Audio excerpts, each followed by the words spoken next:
বাংলাদেশ শুধু একটা ভূখণ্ড না, এটি একটি জ্বলন্ত আদর্শ, একটা সংগ্রামের প্রতীক।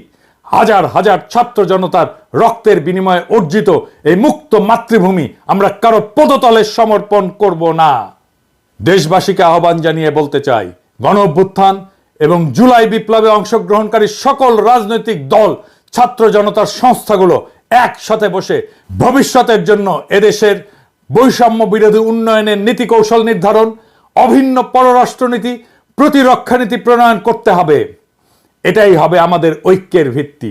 দেশবাসীকে আহ্বান জানিয়ে বলতে চাই, গণ অভ্যুত্থান এবং জুলাই বিপ্লবে অংশগ্রহণকারী সকল রাজনৈতিক দল এবং ছাত্র জনতার সংস্থাগুলো বসে 3টা সনদ লিখতে হবে। কি কি? উন্নয়নের নীতি, পররাষ্ট্রনীতি, প্রতিরক্ষা নীতি। এই 3টাই হবে আমাদের ঐক্যের ভিত্তি।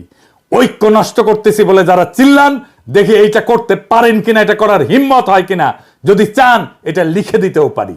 ঐক্য ঐক্য করে চিল্লান, কার ভিত্তিতে ঐক্য, কেন ঐক্য, সেটা ক্লিয়ার করে বলতে হবে। আর এইবার মেহেরবানি করে লড়াইয়ের সব স্টেক হোল্ডারদেরকে সম্পৃক্ত করবেন এই 3টা নীতি লেখার জন্য।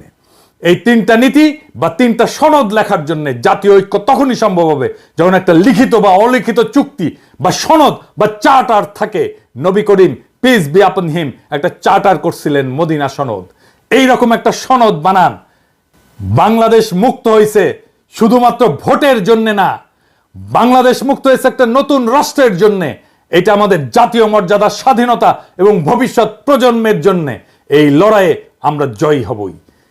দেশবাসীকে আশ্বস্ত করে বলতে চাই, আওয়ামী লীগের প্রত্যাবর্তন আর ভারতীয় আধিপত্যবাদের নতুন অভিষেকের চেষ্টা করলে বাংলাদেশ বুক চিতিয়ে প্রতিরোধ করবে। প্রয়োজন হলে আবারও দেবে 1 নদী রক্ত।